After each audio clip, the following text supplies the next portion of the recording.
Oke, shalom, selamat malam semuanya. Selamat bertemu di dalam ibadah keluarga kita pada malam hari ini. Dan malam hari ini kita akan menyembah Tuhan, mendengar sedikit firman Tuhan, bahkan berdoa. Dan saat itu, sebelum kita mendengar firman Tuhan, saya ajak mari kita mau menyembah Tuhan saat ini. Haleluya. Mari kita persiapkan hati kita menyembah pada Tuhan. Dan selepas itu kita akan mendengar sedikit renungan firman Tuhan untuk malam hari ini. Haleluya.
Sepanjang hari ini Tuhan, Engkau telah memimpin kami dan menjaga kami Tuhan Yesus Kristus.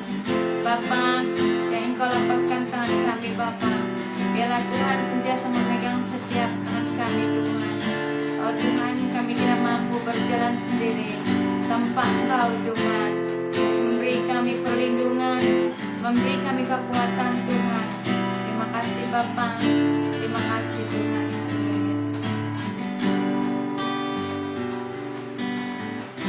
Bapa di sorga, sekali lagi kami sangat bersyukur dan terima kasih untuk kebaikan-Mu.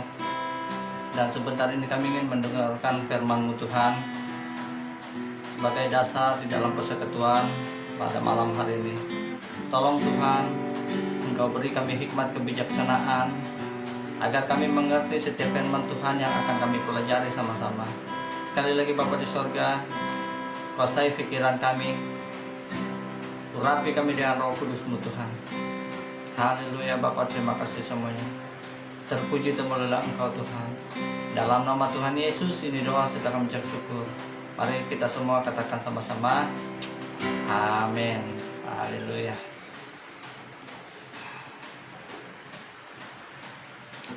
Sekali lagi shalom, selamat malam semuanya. Pada malam hari ini, puji Tuhan karena kita dapat bersama lagi. Malam hari ini kita akan sedikit renungan firman Tuhan, di mana saya membawa sedikit firman Tuhan di dalam Kejadian bahagian yang ke-6 ayat yang ke-5 hingga 9. Kejadian bahagian yang ke-6 ayat 5 hingga 9. Firman Tuhan berkata seperti ini. Saya akan membaca dengan suara yang kedengaran ya. Ketika dilihat Tuhan bahwa kejahatan manusia besar di bumi dan bahwa segala kecenderungan hatinya selalu membuahkan kejahatan semata-mata, maka menyesallah Tuhan bahwa Ia telah menjadikan manusia di bumi dan hal itu memilukan hatinya. Berfirmanlah Tuhan, aku akan menghapuskan manusia yang telah kuciptakan itu dari muka bumi, baik manusia maupun hewan dan binatang-binatang melata dan burung-burung di udara. Sebab aku menyesal bahwa aku telah menjadikan mereka. Tetapi Nuh mendapat kasih karunia di mata Tuhan. Inilah riwayat Nuh. Nuh adalah seorang yang benar dan tidak bercela di antara orang sezamannya, dan Nuh itu hidup bergaul dengan Allah. Oke, dalam renungan firman Tuhan ini saya mengambil satu tema tentang Nuh mendapat kasih karunia di mata Tuhan. Kalau kita melihat daripada pembacaan kita sebentar tadi, di mana dalam firman Tuhan ini bahwa waktu kehidupan Nuh pada zamannya itu, kehidupan mereka itu banyak orang yang melakukan kejahatan. Oke, zaman Nuh pada waktu itu banyak sekali kejahatan yang dilakukan, sehingga membuatkan Tuhan tidak senang melihat perbuatan yang mereka lakukan. Tetapi Nuh ini dan keluarganya mendapat kasih karunia di mata Tuhan. Kalau kita melihat ayat ke-8 itu, dia berkata, tetapi Nuh mendapat kasih karunia di mata Tuhan. Jadi kenapa hanya keluarga Nuh saja yang mendapat kasih karunia di mata Tuhan, sedangkan kita melihat daripada pembacaan kita sebentar tadi, Tuhan tidak senang kehidupan orang yang sezamannya pada waktu itu. Jadi ini malam hari ini kita ingin belajar sedikit tentang keluarga Nuh ini. Kenapa Nuh mendapat kasih karunia di mata Tuhan? Apakah sebabnya? Jadi kita akan belajar ada beberapa sebab kenapa Nuh mendapat kasih karunia di mata Tuhan. Yang pertama, kalau kita melihat ayat 9, di sana dia berkata, inilah riwayat Nuh. Nuh adalah seorang yang benar. Yang pertama adalah Nuh adalah seorang yang benar. Sebab yang pertama, kenapa Nuh mendapat kasih karunia di mata Tuhan? Karena Nuh adalah seorang yang benar. Sezamannya itu hidup mereka tidak benar di hadapan Tuhan. Mereka itu semuanya tidak melakukan kebenaran di hadapan Tuhan. Tetapi hanya keluarga Nuh dan hidup Nuh saja yang hidub benar pada waktu itu. Nah, itu yang pertama. Yang kedua, kenapa Nuh mendapat kasih karunia di mata Tuhan di sini? Kalau kita melihat ayat 9b, di mana dia berkata di sini, dan tidak bercela di antara orang-orang sezamannya. Yang kedua, sebab yang kedua, kenapa Nuh mendapat kasih karunia di mata Tuhan? Karena Nuh tidak bercela di antara orang-orang sezamannya pada waktu itu. Nuh hidupnya tidak bercela. Dia hidup saleh di hadapan Tuhan. Sehingga kan Tuhan Tuhan memberi kasih karunia bagi dia. Sehingga dia menyelamatkan Nuh pada waktu air bah itu terjadi. Jadi itu yang kedua, Nuh tidak bercela. Dan yang ketiga di sini, yang terakhir, kalau kita melihat ayat 9c, di mana dia berkata seperti ini, dan Nuh hidup bergaul dengan Allah. Oke, yang ketiga, sebab yang ketiga, kenapa Nuh itu mendapat kasih karunia di mata Tuhan karena Nuh hidup bergaul dengan Allah. Perhatikan dalam firman Tuhan ini. Pada waktu hidup Nuh ini, dia sentiasa bergaul dengan Allah, mempunyai hubungan yang erat dengan Allah pada waktu itu. Sedangkan orang-orang yang sesamanya tidak melakukan seperti Nuh ini. Jadi hari ini apa yang dapat kita pelajari sebentar tadi, ada 3 sebab kenapa Nuh mendapat kasih karunia di mata Tuhan adalah karena Nuh seorang yang benar, dan yang kedua tadi Nuh tidak bercela, dan yang ketiga tadi Nuh hidup bergaul dengan Allah. Jadi jemaat Tuhan, pada malam hari ini di dalam dasar renungan kita, ibadah keluarga kita, di mana kita sudah mempelajari sebab kenapa Nuh mendapat kasih karunia di mata Tuhan. Jadi oleh itu mari sama-sama kita seperti Nuh. Biarlah kita hidup benar di hadapan Tuhan. Biarlah kita tidak bercelah, dan biarlah hidup kita itu sentiasa bergaul dengan Allah. Maka kita juga seperti Nuh mendapat kasih karunia di mata Tuhan. Jadi mari kita berdoa bagi firman Tuhan ini, dan juga kita berdoa bersama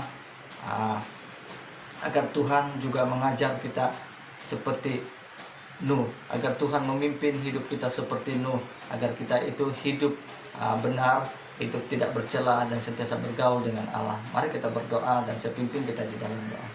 Bapa dalam kerajaan sorga, Bapa yang kami sembah, Bapa yang kami puji, Bapa yang kami muliakan, Bapa yang kami tinggikan, kami agungkan di dalam nama Tuhan kami Yesus. Bapa, kami sangat bersyukur dan terima kasih buat kebaikan Tuhan, di mana di sepanjang ibadah keluarga kami ini Tuhan, Engkau menyertai kami, sehingga Engkau telah mengajar kami Tuhan bagaimana hidup seperti Nuh. Tuhan, saat ini kami berdoa dalam nama Tuhan Yesus, urapi kami Tuhan dengan kuasa Roh Kudus-Mu, agar kami dipenuhi dengan kuasa Roh Kudus-Mu Tuhan, agar Roh Kudus-Mu yang memimpin hidup kami, agar kami sentiasa hidup seperti Nuh, yaitu hidup sentiasa benar di hadapan Tuhan, tidak bercela, dan sentiasa bergaul dengan Tuhan. Bapa di sorga, kami berdoa dalam nama Tuhan Yesus, tolong pimpin hidup kami Tuhan, urapi kami Tuhan, pimpin kami, bahkan keluarga kami juga Tuhan. Terima kasih Tuhan, terpuji temulah Engkau, dalam nama Tuhan Yesus ini doa serta kami ucap syukur semuanya. Mari kita semua katakan sama-sama, amin. Terima kasih buat renungan firman Tuhan malam hari ini. Sekali lagi saya mengucapkan shalom, dan terima kasih atas kesempatan yang telah diberikan, dan semoga kita dapat berjumpa lagi. Tuhan memberkati. Haleluya.